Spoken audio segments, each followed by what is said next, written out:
ભરૂચ દૂધધારા ડેરીને લઈને રાજકારણ ગરમાયું છે। સાંસદ મનસુખ વસાવાએ ચૂંટણીના આગલા દિવસે પ્રતિક્રિયા આપી, જેમાં તેમણે જણાવ્યું કે મંડળીના પ્રતિનિધિનું મતદાન ન હોવું જોઈએ, આખી મંડળીના લોકો મતદાન હોવું જોઈએ।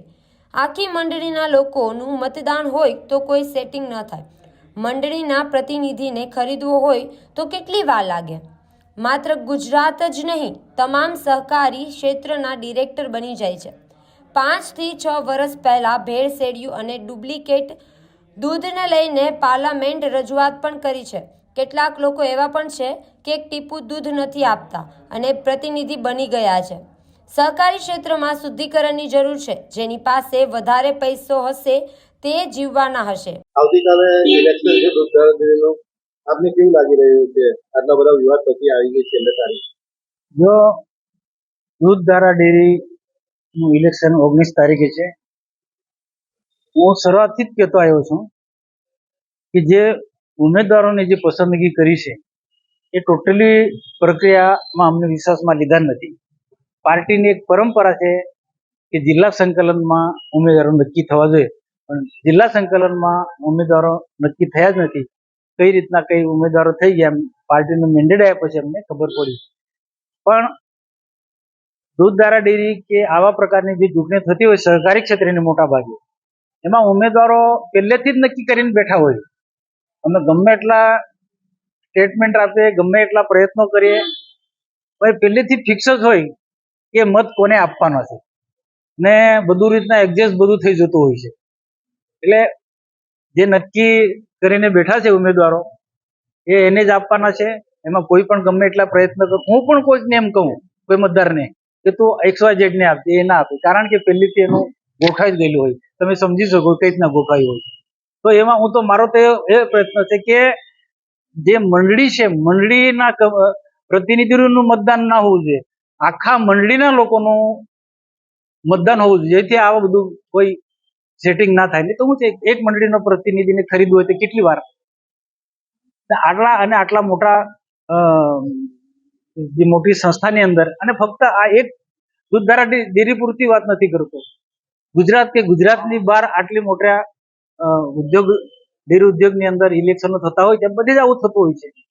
અને એવા પછી ડિરેક્ટરો ચૂંટાઈને પછી શું કરે, એ પછી બધું જે પણ રીતના જે તમારી ભાષામાં, બધા મીડિયાની ભાષામાં જે તમે લખો છો, હવે ઓછું બોલે, તમે વધારે લખો છો, પણ સાચું લખો છો, પ્રજાનો અવાજ તમે મૂકો છો, અમારી મર્યાદા હોય છે, એ રોકવું પડે। ને દૂધ જેવા ક્ષેત્રની અંદર મેં તો પાર્લામેન્ટમાં પણ પ્રશ્ન મૂક્યો હતો 5-6 વર્ષ પહેલા કે દૂધ ભેળસેળિયું દૂધ બને છે, ડુપ્લિકેટ દૂધ બને છે અને દેશના પ્રજાજનોમાં આરોગ્ય બગડે છે। અને મારો વિશ્વાસ સાથે કેવું પડે, દેશના પ્રધાનમંત્રી પહેલી વખત ત્યારે પ્રધાનમંત્રી બન્યા અને એક્શન લેવડાયું, અને ઘણું બધું એને આવું જે 2 નંબરનું દૂધ બને છે, ડુપ્લિકેટ દૂધ બને છે, એ બધા કૌભાંડો પકડ્યા હતા। પણ એ થોડા ટાઈમ માટે નિરંતર ચાલુ છે, તો જ આજે શુદ્ધ દૂધ લોકોને મળે। અને બીજું કે જે લોકો, કેટલાક લોકો એવા પણ હોય છે એક ટીપું પણ દૂધ નથી આપતા, છતાં પણ એ ડેરીના પ્રતિનિધિ બનીને જવાના છે। પણ ખરેખર જે ખરેખર દૂધ આપતા હોય, અને જે કેટલીક મંડળીઓ એવી પણ છે કે દૂધ આપતી જ નથી, છતાં પણ રેકર્ડ પર બોલે છે કે આ મંડળી આટલું દૂધ આપે છે। પણ આ બધું સુધરવું જોઈએ, અને ખરેખર જે દૂધ આપતા હોય તેવા લોકોની મંડળી હોય છે જેમાંથી લોકોને રોજગારી મળે। દૂધ ઉત્પાદન ક્ષેત્ર એવું છે ને, ખૂબ મોટા સંખ્યામાં લોકોને એને રોજગારી મળી શકે છે। તો એમાં થોડુંક જે પણ નાની મોટી જે ગરબડો જે છે એ સુધરે તો દૂધ ઉત્પાદનના ક્ષેત્રે દૂધ મંડળીઓ થકી ઘણા બધા લોકોને રોજગારી મળી શકે। ચૂંટણી તો છે બધું, મેં કીધું તે પ્રકારે, એ જે ચૂંટાવાના છે, જે નક્કી થયેલા છે એવા લોકો ચૂંટાવાના છે, એમાં ગમે તેટલા કોઈ મથામણ કરશે, પણ આવનારા દિવસોમાં સુધારો થાય એટલા માટે બોલું છું। મનસુખભાઈ, ખાસ કરીને પાર્ટીનું શીર્ષ નેતૃત્વ કોની સાથે છે, કોની પડખે છે? એક બંને તરફ, એક તરફ ઘનશ્યામભાઈ છે અને બીજી તરફ ધારાસભ્ય છે, તો શું કહેશો, CR પાટીલનો જે મેન્ડેટ છે તે માન્ય ગણાશે કે પછી આ રીતે જે એકબીજાની ખેંચતાણ છે તે? જો મારા માટે તો બંને સહકારી ક્ષેત્રના લીડરો છે, એ બંને સમાન છે, પણ ક્યાંક ને ક્યાંક પાર્ટીએ મેન્ડેટ આપવામાં જે ભૂલ કરી છે એના કારણે આ સ્થિતિનું નિર્માણ થયું. ફરી પણ કહું છું કે જિલ્લા સંકલનને વિશ્વાસમાં નથી લીધો. જિલ્લા સંકલનમાં જિલ્લા પાર્ટીના પ્રમુખ હોય છે, ધારાસભ્ય હોય, સંસદ સભ્ય હોય, ને શિસ્તબદ્ધ પાર્ટીની અંદર આ પ્રકારનો જે પ્રોસિજર થાય છે એમાં કોઈ વિવાદ થતા નથી. પણ એક કોઈકનું કોઈ ભૂલ થઈ છે મેન્ડેટ આપવામાં. આ સહકારી ક્ષેત્રમાં બી વોટ માટે ખરીદી થાય ને, પૈસા આપીને ચાલે?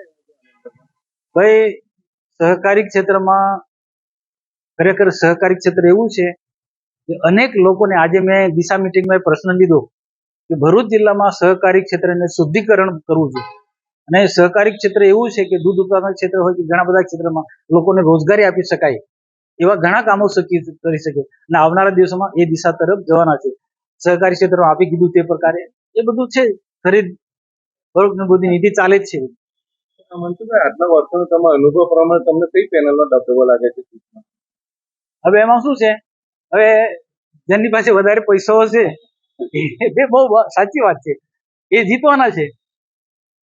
અચ્છા, ને આપણે ગઈકાલે વડાપ્રધાનનો જન્મદિવસ હતો, સ્વચ્છતા અભિયાનનો ચાલુ કર્યું. હવે આમોદની અંદર જાતે કચરો નાખીને સ્વચ્છતા કરે, કેટલું યોગ્ય કહેવાય અધિકારીઓ દ્વારા? જો ગઈકાલે દેશના પ્રધાનમંત્રી નરેન્દ્રભાઈ મોદી સાહેબનો જન્મદિવસ હતો. આપણે બધાએ જ જન્મદિવસને શુભેચ્છા સાહેબને પાઠવી. અને દેશના પ્રધાનમંત્રી નરેન્દ્રભાઈ મોદીનો સ્પષ્ટ આગ્રહ છે કે સ્વચ્છતા પર તે ખૂબ ભાર મૂક્યો છે. આપણા ભરૂચ નગરપાલિકા કે આમોદ નગર કે અંકલેશ્વર નગરપાલિકા પૂરતું નહીં, આખા દેશમાં સ્વચ્છતા માટે તેમને બહુ સારી એમને જે ઝુંબેશ ચલાવી છે ને એની સારા પરિણામ પણ જ્યારે મારે દુઃખ સાથે કહેવું પડે છે કે આમોદની જે ઘટના જોઈ, અને આમોદના લોકો અમારા નગરપાલિકા 5 નગરપાલિકાની જે મિટિંગ હતી એ મિટિંગમાં પણ નથી આવ્યા. હું તો બહુ સ્પષ્ટ કહું છું, આ જવાબદારી છે ચૂંટાયેલા લોકોની. મિટિંગોમાં આવવું જોઈએ. એ મિટિંગમાં આવે તો સુખ એમને ખ્યાલ આવે. અમારો આજે ભરૂચ નગરપાલિકા કે અંકલેશ્વર નગર મેં ધ્યાન દોર્યું કે ભાઈ વરસાદ રહી ગયો, રોડ રસ્તા પણ બાકીના જિલ્લા પંચાયતના કે સારા થવા જોઈએ, અને નગરપાલિકામાં પણ પ્રજાની અપેક્ષા મુજબના રોડ રસ્તા થવા જોઈએ, સ્વચ્છતા પણ સારામાં સારી રીતના થવી જોઈએ. રીતના આજની દિશા મિટિંગમાં મેં ધ્યાન દોર્યું. તમને એવું લાગે છે કે આપણે ભરૂચના જે ભાજપ પ્રમુખ છે કઈ ને કઈ ઢીલા પડતા હોય એક્શન લેવા માટે? હવે શું છે, મારાથી એવું ના કહેવાય કે આ ઢીલા પડે છે, પણ પ્રજાના પ્રશ્નો છે અને એ ઉકેલાવ છે એવું ચોક્કસ માનું છું.